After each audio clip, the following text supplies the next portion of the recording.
quiero comenzar con esas imágenes con las cuales se va a seguir mi intervención. La leyenda de Gaucín, ese pueblo de la serranía de Ronda, por la cual pasó Juan Ciudad, dice que se encontró en la fuente de la Adelfilla con un niño descalzo, y Juan le puso sus sandalias, y Juan lo calzó, y Juan lo cuidó, y ese niño le presentó una granada con una cruz, todo un símbolo de lo que sería su vida, con el emblema Juan, Granada será tu cruz, marcando un destino que luego se unió a la figura del futuro santo.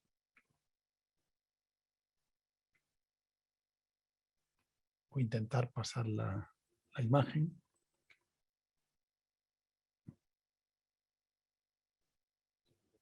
No quiere.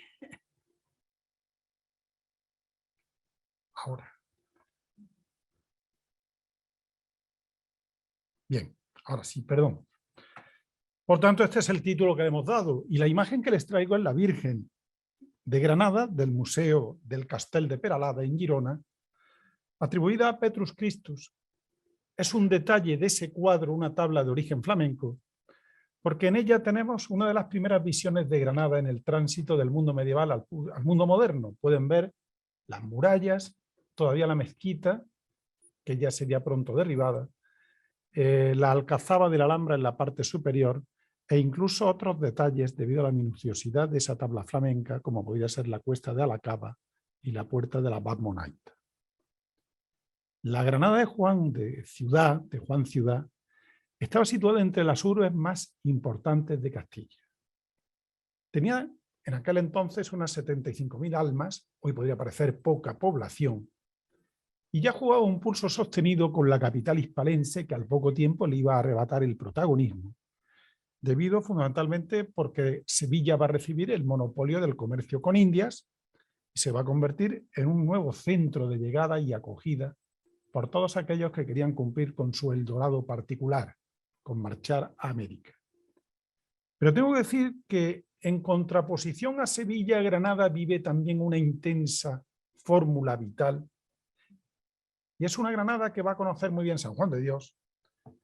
Es una Granada que va a ser la capital no nominada de la monarquía. En aquel tiempo todavía no vamos a tener en España una capital, tendrá que llegar el tiempo de Felipe II para que sea nombrado en Madrid la capital. Es una Granada extraordinariamente premiada por el poder, como pocas ciudades que hayan conocido nuestros monarcas. Los reyes católicos, por ejemplo, mostraron una especial predilección por ella. La inserción simbólica de la granada en el cierre del escudo de España. Ahí tenemos a una granada que va a cerrar desde entonces nuestro escudo.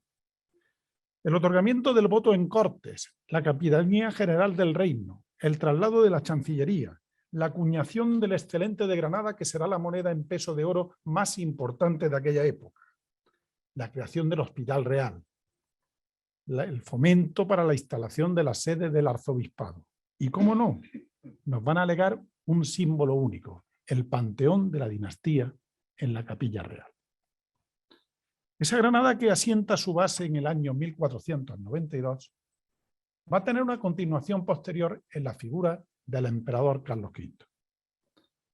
Pedro Mártir de Anglería, un personaje de corte de origen milanés que acompañaba a la corte del emperador, que vino a fallecer en Granada en 1526 en la estancia del emperador Carlos V, escribe una frase, en mi opinión, realmente bonita.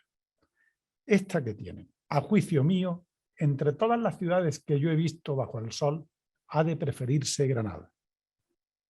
Es la Granada que continúa el emperador como consecución del proyecto de sus abuelos, los reyes católicos, con la culminación del citado Hospital Real, con el fomento de la cabecera catedralicia, con la presencia alhambreña de la figura del matrimonio regio en elementos tales como el peinador de la reina, y legando para el futuro algo que entonces no existía, la futura construcción del palacio de un emperador en el corazón de la Alhambra. Poder sobre poder. A partir por fin del año 1492, la capital granadina se incorpora a la corona de Castilla, y es una época también de emblemáticas figuras en su arzobispado. Me refiero a Hernando de Talavera, Ramiro de Alba, me refiero a Pedro Guerrero, a Gaspar de Ábalos. Detrás de cada una de estas figuras hay una enorme importancia trascendente en nuestra historia, como es también el tiempo de los tres Juanes: Juan de Ávila, Juan de la Cruz y nuestro Juan Ciudad, Juan de Dios, que van a modelar esa cristianización del territorio. La urbe neocristiana salva el dilatado periodo morisco y apela al concilio de Elvira o bien a los mártires, al martiriólogo. Les traigo el muy conocido el bautismo de los moriscos en la Capilla Real, como bien saben, en la frontispicio, en el sotobanco de la Capilla Real, obra de Bigarny, de uno de los grandes autores. San Juan de Dios vive la Granada morisca, cuyo antecedente fue el tiempo breve del Mudéjar, el musulmán que permaneció en Granada después de 1492. San Juan de Dios vive un tiempo de derribo de las mezquitas, de edificación de parroquias, de instalación de importantes órdenes monacales que se van a alojar en la ciudad. San Francisco de la Alhambra, San Francisco Casagrande, los Jerónimos, tan unidos a la fundación hospitalaria en su embrión, las comendadoras, los agustinos, los trinitarios. Va a ser una ciudad plena de devociones. La devoción a San Cecilio, a la Virgen de las Angustias, a nuestro propio San Juan de Dios. En su proceso de beatificación hay una frase lacónica pero de enorme interés. Dice una testigo: Granada es una ciudad con muchos santos. Yo creo que es así. Y sin embargo, no todo era esplendor, porque detrás existían contradicciones. Una sociedad desigual, en la que los nobles se entremezclaban con los indigentes, los poderosos caballeros con los esclavos, el cristiano viejo con los neoconvertidos musulmanes, en la que abundaba el hambre, la ilegitimidad, la prostitución, el abandono por los padres de tantos niños, los expósitos, y una sociedad en la que primaba la violencia. Ante tal escenario, no es de extrañar, en mi opinión, que San Juan de Dios acometiera la singular empresa de reformar un mundo que él veía como injusto, ese mundo que le tocó vivir. Y aquí es donde deviene la construcción de su memoria para explicar. Tienen ustedes la imagen del primer acercamiento a su figura, que se debe a Francisco de Castro, autor de la historia de la vida y santas obras de San Juan de Dios, etcétera, etcétera, dedicada al arzobispo Juan Méndez de Salvatierra y escrita o impresa, habría que decir, en el año 1585. Castro, granadino de nacimiento, nace en 1567, fallece en 1631, fue en origen jesuita y es rector del Hospital de San Juan de Dios. ¿Por qué escribe su obra? La frase que les traigo es la justificación de la madre del autor.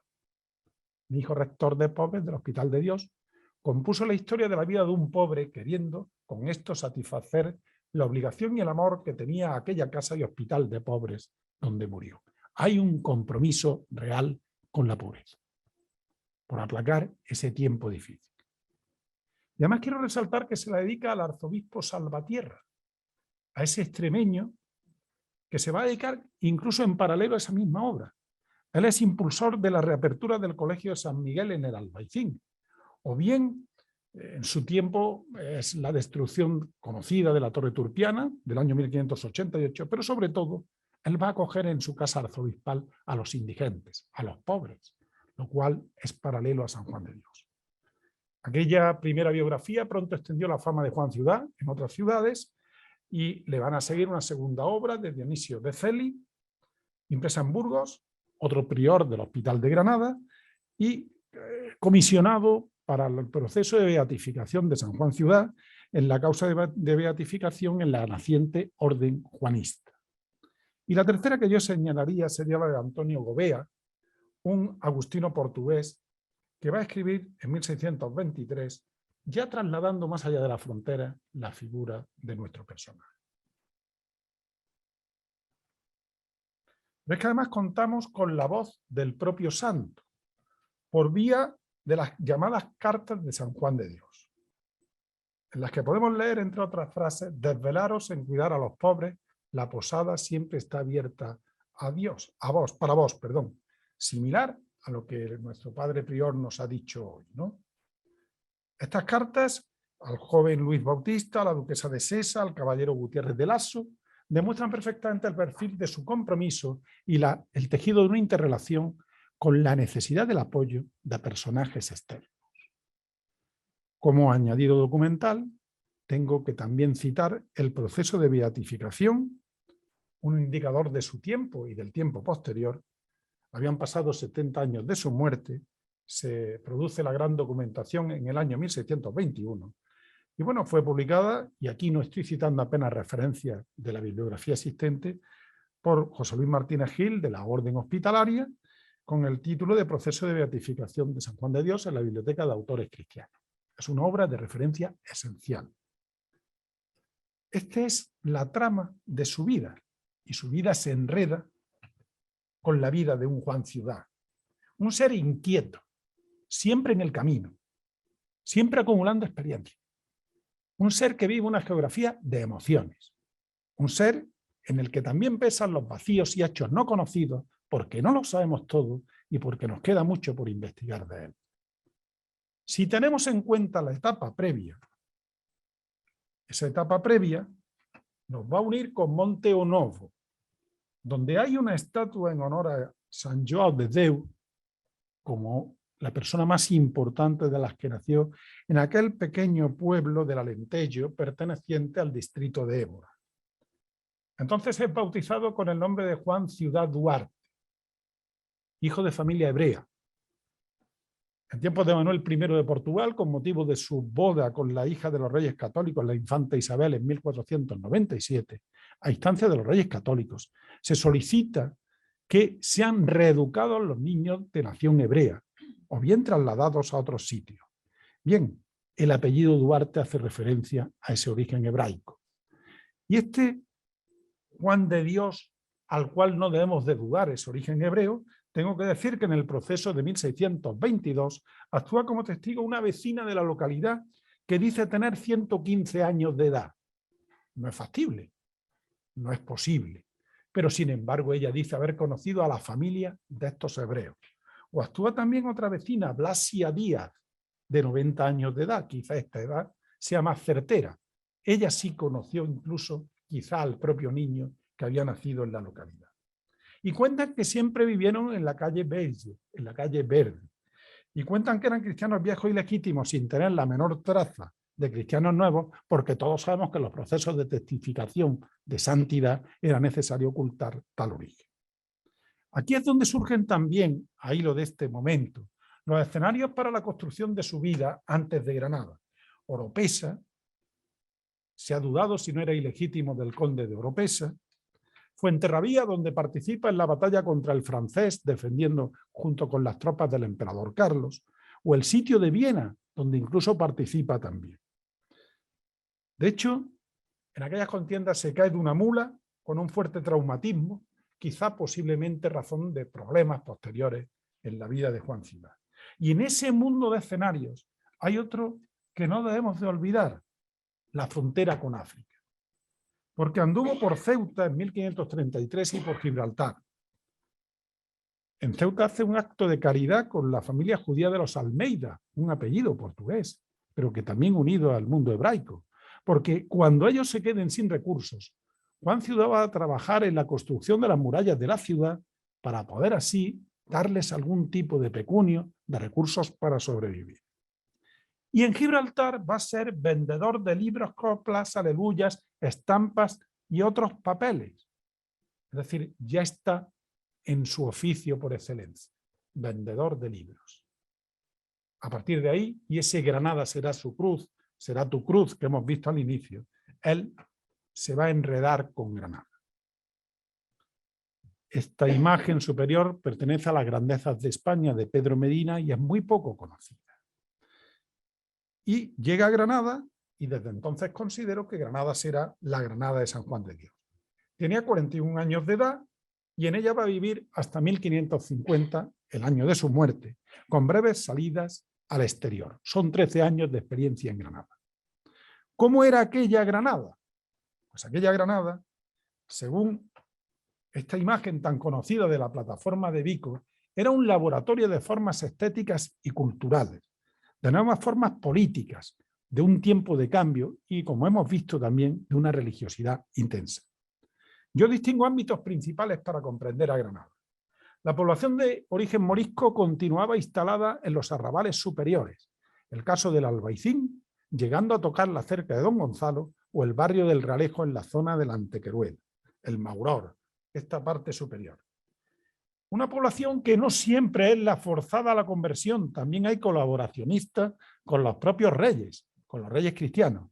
Me refiero, por ejemplo, a la familia Ferí, a la cual pertenecía Hernando de Chapiz, el propietario de la casa de Chapiz en la puerta de Guadix. Me refiero a los Granada Venegas, tan vinculados con el propio San Juan de Dios, con su palacio de Cidi Yaya y la casa de los Tiros. Bueno, de ellos recibió Juan Ciudad, supo cuidar a los pobres porque de ellos recibió. Y claro, lógicamente existían también judeoconversos, como eran los Espinosa de la Torre, señores de Puerto López, o bien los Ponces de León, señores también de un apellido tan importante como sería Fray Luis de León, o Hernando de Zafra con su casa de Castril, y otros enmascarados. Debo señalar aquí también al apellido Pisa, del cual podríamos tener alguna sospecha, alguna al menos de sus propias raíces hebraicas. La población cristiana, por el contrario, ni era morisca, ni era de origen judío converso, prefería el llano y se asentaba con sus linajes en las zonas inferiores y con sus escudos orlando la fachada. Y las clases populares habitaban en las casas de corrales vecinales. No olvidemos que Fray Luis de Granada es hijo de una lavandera del vecino convento de Comendadoras de Santiago y que nació en un corral que hoy ha desaparecido, el llamado Corral del Paso. Los desclasados y marginados se asentaban en el arrabal de Viva Rambla, de Abad Rambla, en las eras de Cristo, dibujaban figuras que pertenecen a la picaresca, como el llamado Rincón del Vago o la Cera de los Valientes, en la plaza de Virrambla. Y había gitanos en las cuevas de Valparaíso, en Alacaba, en el barranco Majón, en el río Beiro. Era el hábitat troglodita. Muchos eran, por tanto, en esa mezcla, nuevos granadinos y otros lo eran cristianos viejos, fruto del mecanismo repoblador procediendo de los reinos de Andalucía, de Castilla o del norte peninsular. Y también extranjeros, muchos de algún prestigio, como los venerosos, promotores de los grandes comercios de la seda, y otros extranjeros que se dedicaban a sus oficios, bodegueros, mesoneros, repartidos en especial en los barrios de expansión a la Vega, como era la Magdalena, Santos Justos y Pastor, porque todavía no existía el barrio de las Angustias. ¿Cómo se aclimata San Juan de Dios a esa Granada? Para mí, la explicación es que es una ciudad entonces abierta, sitio de llegada, sitio de neolocalidad, de instalación.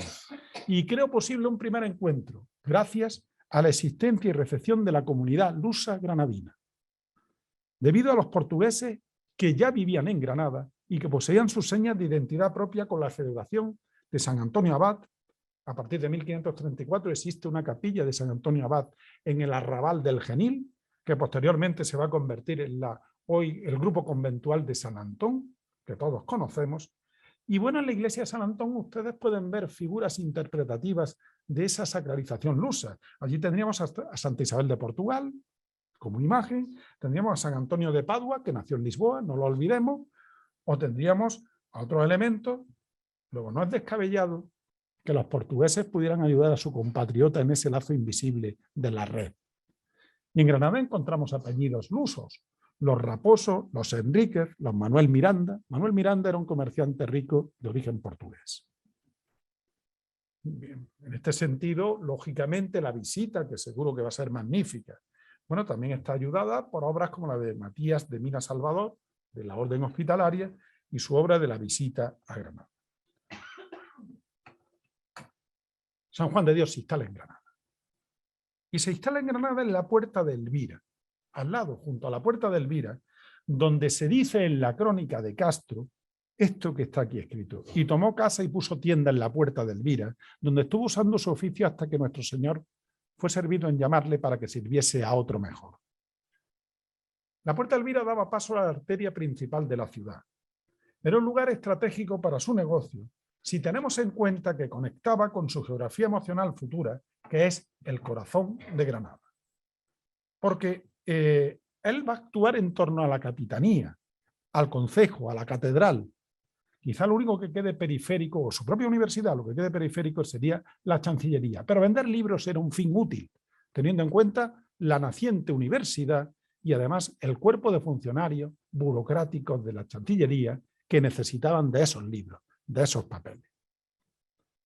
En esa clave se sitúa la predicación de San Juan de Ávila que motivó la conversión final de Juan de Dios. Les traigo una imagen, en mi opinión, muy interesante de Luis Berrueco, un artífice hispanoamericano de 1717 a 1750, murió muy joven, y que se encuentra en Aldixco, en México. Dice la crónica que sucedió predicar un excelente varón maestro en teología, llamado el maestro de Ávila, y acabado el sermón, salió de allí como fuera de sí, dando voces y pidiendo misericordia. La crónica no miente. El día de San Sebastián de ese año 1539, el 20 de enero, en una prédica en el campo de los mártires en la colina de la Bajul, donde según tradición existió martirio paleocristiano, San Juan, ante el sermón, diríamos que se vuelve loco, furioso, es como es citado en las obras del Hospital Real. A su conversión se le tacha de locura, pidiendo a gritos perdón por sus pecados en la calle. Va a entrar en la iglesia mayor, gritando. Se va a arrastrar por un lodazal en Virrambla, el lodazal de Virrambla. Y los mocicos, los niños, lo perseguían al grito: Juan de Dios trompica por Dios, según el diccionario de la Real Academia de la Lengua. Trompica es dar pasos tambaleantes, tumbos o vaivenes. Y en la plaza castellana por antonomasia, con su Casa de los Miradores, va a hacer, según Vergüenza Social de Granada, el ridículo. Y como estaba loco, acabará siendo trasladado. Trasladado a esta celda, a una celda en el Hospital de San Juan de Dios, que era el hospital de los locos o furiosos. Sufre la dureza de la crueldad de un castigo duro, inmisericordia, los azotes. Y en contraste, este que es temido por loco va a crear su obra de bondad a partir de ese momento. ¿Qué ha sucedido? Yo tengo una clave. Pienso en el encuentro que todos tenemos en nuestra vida, cronológico, en un giro invisible, inmaterial, reflexivo, en base a la experiencia. Y que en ocasiones nos obliga a cambiar. Ese momento, esa frontera invisible, es un punto de partida renovador. Pienso que Juan Ciudad parte hacia la renovación. Por eso en una carta suya deja escrito algo que creo que se inserta en esta idea. Este mundo nos llama con vicios y riquezas, prometiéndonos larga vida, diciéndonos: anda que mancebo eres, date al buen placer que la vejez te enmendarás. Se enmendó, cambió. Y a partir de ahí sale de ese hospital, peregrina a Guadalupe, pasa por Ávila, Baeza, donde recibe el consejo: conviene que volváis a Granada, donde fuisteis llamados por el Espíritu. Y nace su primera fundación. En esta imagen más cercana de Vico, les señalo en amarillo los puntos en los que va a girar su vida. La fundación de la pescadería, junto a la Puerta de la Paz Almazán o Puerta del Corro, para entendernos, en la parte superior de la actual Plaza de la Trinidad. Ahí han aparecido los restos de la Puerta Almazán, donde también había un aljibe, la que hoy conocemos por la calle Lucena. Ahí es donde conviene que volváis a Granada porque os ha llamado el Espíritu. Y en Pescadería funda su primer y precario sitio de acogida. ¿Qué pretende? A mi modo de ver, la integración desde un modelo de cristianización y salvación. Actuar ante la acuciante pobreza no resuelta con la caridad tradicional cristiana. Actuar con la ayuda y donaciones, erradicar la mendicidad de la calle, combatir la enfermedad, asilar a las mujeres, crear un hospital especializado. El propio diccionario de la Real Academia de la Lengua define a hospital como casa que sirve para acoger pobres y peregrinos por un tiempo limitado. Yo creo que ese es su hospital, porque él es un limosnero. Pide por Andalucía, visita la corte, está en Valladolid. y pronto va a encontrar apoyo. Un apoyo que está reflejado en los primeros que le van a seguir. Antón Martín, un proseneta, que estaba perseguido por la justicia y que sin embargo por buen oficio de Juan Ciudad se le va a levantar el posible castigo. Velasco, que se encuentra en Granada, que es también seguidor, pero que viene a vengar la muerte de su hermano por parte de Antón Martín. Es casi una tragedia escrita de la picaresca. O Juan García, procedente de Guadalhortuna, donde su familia era campesina. O Simón de Ávila, quizá el único realmente que tenemos fe que nació en Granada. Y el Dominico Piola, de origen genovés, que pertenecía a una familia italiana ya asentada en Granada. En resumen, él mismo integra en este primer y embrión hospital a un mosaico de las más diversas procedencias, como era aquella Granada. Claro, muy pronto se queda chico el primer sitio de acogida. Las necesidades son tantas que hay que procurar remedio. Y dice, en ella el dicho Juan de Dios traslada a los pobres enfermos que se encontraban. Se los echaba a cuestas y los traía a la dicha casa, donde los albergaba y regalaba y curaba como podía. En ella es el nuevo hospital, en la que hoy llamamos calle Lucena, pero que aquel entonces se llamaba Callejuela del Castillo o del Arcipreste. Sin embargo, hemos olvidado el primero de los nombres. Donde pasó a todos los pobres, dice una crónica granadina de entonces, y que ya poseía 46 camas, y que era considerado un hospital. Por cierto, en la calle, esta imagen que les traigo es un cuadro de Manuel López Vázquez, un pintor granadino costumbrista. Existió una lápida recordatoria del lugar donde estaba el hospital que ha desaparecido. Esa placa se ubicó allí en el año 1896, pero ya no está en su sitio. Claro, y sigue creciendo. Sigue creciendo y hay que trasladarse a nueva casa. Y así acordaron gentes principales y devotas de la ciudad de comprarle una casa que fuera capaz para todos. Es la primera compra para la orden hospitalaria. La casa llamada Casa de Acogida de Gómez del año 1542, instalada en esa cuesta de los famosos belicosos del Peñón de Vélez de la Gomera, y que tiene una explicación. Es una compra por 400 ducados. Debida a la marquesa de Mondéjar, no olvidemos la unión de los Mondéjar con la Capitanía General del Reino, y en ella van a actuar Leonor de Cáceres, el arzobispo Ábalos, que va a proveer de ropa a la nueva fundación, y los ya citados Antón Martín, Alonso Retíngano, que se une al grupo, o Pedro Pecador. El sitio obedece a la reconfiguración del acceso al Alhambreño, porque en 1526, con motivo de la visita del emperador Carlos V, va a ser cerrada la puerta de las armas de la Alhambra y la nueva entrada se va a establecer por la nueva puerta de las Granadas, construida en 1538 por Pedro de Machuca, es decir, coincidente con ese momento de instalación de la casa, y por ahí es, podríamos decir hoy, donde se sube a la Alhambra, para pasar por la Puerta de la Justicia, o bien por la Bazalgordor o Puerta de los Siete Suelos, que conectaba la Alhambra Civil con el barrio del Arrabal del Antequeruela. Siguiente paso en aquella Granada, el incendio del Hospital de San Juan de Dios. Junto con un grabado de época, yo no podía sustraerme a traer esta conocidísima obra de Manuel Gómez Moreno, de San Juan de Dios salvando a los enfermos del incendio. Bueno, la causa del incendio, dice una crónica, fue un convite que el capellán mayor hizo a doña Magdalena de Bobadilla, el cual fue muy suntuoso y se asó una ternera rellena de aves, por lo que se hizo un gran fuego. Eso está que lo que hoy se conoce en el Hospital Real como el Salón Rojo o Sala de Rectores, ardió la techumbre de la parte central de la bóveda y se extendió el fuego. En ese momento actúa con una generosidad y una entrega propia de un héroe. Héroe, persona que realiza una acción muy abnegada en beneficio de una causa noble, famosa por sus hazañas y virtudes. Vuelvo a citar al diccionario, que bien define a ese personaje. Y el recuerdo del cuadro de Gómez Moreno es el recuerdo de alguien que sabe entregarse luchando contra el fuego. San Juan de Dios tenía 54 años, ya no tenía una edad para tener esa entrega tan generosa. Con 54 años, entonces, se era viejo, con perdón por la expresión, de demasiada avanzada edad. Y el siguiente paso, querido amigo, sería la casa de Pisa.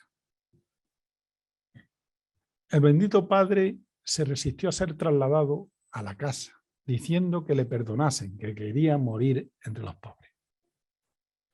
A últimos de febrero de 1550, estando ya Juan Ciudad enfermo, doña Ana Osorio, mujer del 24 García de Pisa, este apellido que ya hemos citado, lo recoge en la casa de los Pisa, lo recoge de su hospital, pese a que él se resiste.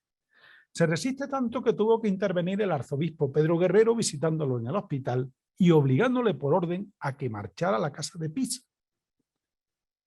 Y en la casa de Pisa, siendo cuidado, falleció el 8 de marzo de 1550, tenía 55 años.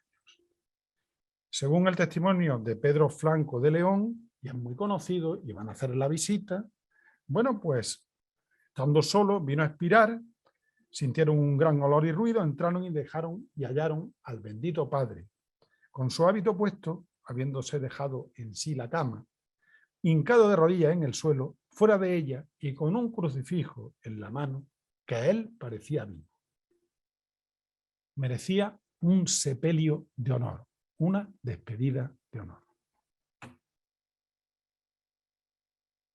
Nunca un testigo ha visto en vida un entierro tan solemne y de tanta gente, dice un personaje actuante en el proceso de 1622. Y va a ser trasladado al convento de la Victoria. Les traigo un detalle del vuelo aéreo de Alfred Hescott de 1854, junto con una imagen muy poco conocida del río Darro, debida a Juan de Raxis, del siglo XVII. Un sepelio con tanto honor al que acude el todo Granada. Granada y vecinos de las localidades periféricas, en el que se alzan 3 altares donde celebrar misas a su paso, en el que le lloran los moriscos. Dice una crónica, iban algunos moriscos puestos con sus capillos en la cabeza y llorando sin desconsuelo. Un entierro donde su cadáver es transportado por un 24, el 24 Pisa, por el marqués de Cerralbo, por el marqués de Tarifa, por don Pedro de Bobadilla y por don Juan de Guevara, donde acompañan las cofradías, los pobres, las dignidades eclesiásticas, el arzobispado, el concejo, la Real Chancillería, y el ataúd abierto con un montón de rosarios para que tocaran al dicho cuerpo. Salvando la distancia, podría recordarnos al entierro del mendicante Fray Leopoldo de Alpandeire. En ese sentido, fue enterrado en la bóveda de los Pisa del convento de la Victoria. Dice Granada, fue una falta tan grande la del bendito padre que todo parecía que quedó huérfano. Y así se sentía Granada, huérfana. Sus restos se mantuvieron en el convento. Bueno, Dionisio de Celis sacó unos huesos con motivo de la exhibición para las reliquias en el momento en concreto de ese proceso de santificación. Y hasta 1664 podríamos decir que no fue recobrado su cuerpo al convento de Mínimos y trasladado a su iglesia hospital, donde estamos, Hospital de San Juan de Dios. Pero su triunfo sobre la muerte es evidente. En 1552, 2 años después de morir Juan Ciudad, nace el Gran Hospital de San Juan de Dios, situado a extramuros de la ciudad, en la Dar Nublo o Fuente Nueva, sitio de Fuente Nueva. En la llamada Almorava, donde según una compañera mía, la profesora Encarnación Isla Mingorance y otros estudios han podido demostrar que pudo existir un anterior complejo hospitalario de la Orden de Jerónimos, pero que fue abandonado en 1522 para ser ocupado por la Orden de San Juan de Dios, reformado y ya impulsado como nuevo modelo. Y vecino a ella, la Basílica de San Juan de Dios, de Fray Alonso de Jesús y Ortega, el emblema ante Granada de la fuerza de la Orden Juaniana. O el actual Hospital de San Rafael, frontero al edificio, que creo que sigue sea consecución de objetivos del sentido y el espíritu de la obra.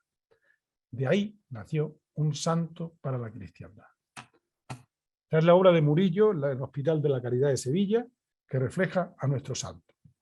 San Juan Ciudad fue beatificado como Juan de Dios por Urbano VIII el 1 de septiembre de 1630, canonizado por el Papa Alejandro VIII el 16 de octubre de 1690, se le nombró santo patrón de los hospitales y de los enfermos. Por su propia proyección se generó la talla de su imagen, la talla de Alonso Cano, la declaración de patrono de la ciudad, la celebración del 4º centenario de su muerte con la obra de referencia de Manuel Gómez Moreno de San Juan de Dios, Primicias históricas suyas, la creación por Miguel Picazo incluso de una película dedicada al hombre que supo amar sobre la vida del santo. En 1986 la Universidad de Granada publicó en su aula de narrativa un escrito sobre la figura de nuestro santo del insigne Francisco Ayala, dedicado a su obra, donde habla de que la fama del santo pronto cundió entre la cristiandad. Y en 2000 se colocó en los Jardines del Triunfo un conjunto escultórico de Miguel Moreno que hace honor a su figura y con otras frases del santo: tan pobres y maltratados los vi que me quebraron el ánimo y el corazón. E incluso el profesor Bernal Benzán, al cual yo considero uno de mis maestros, con motivo de su nombramiento en 2008 de honoris causa por la Universidad de Granada, su discurso fue dedicado a la figura y como lección magistral de Juan de Dios y Granada. Es un hecho de ida y vuelta. Es un hecho de ida y vuelta porque la fama del santo portugués que nació en Granada fue indeleble. Gracias a él, Granada recibió, considero, una proyección exterior de alguien que se entregó con generosidad, sin límites, al compromiso de todos y por todos, a luchar contra la pobreza y con los marginados a su lado. Él era alguien singular y dejó una herencia que creo que todavía perdura y mantiene su fuerza. Muchas gracias.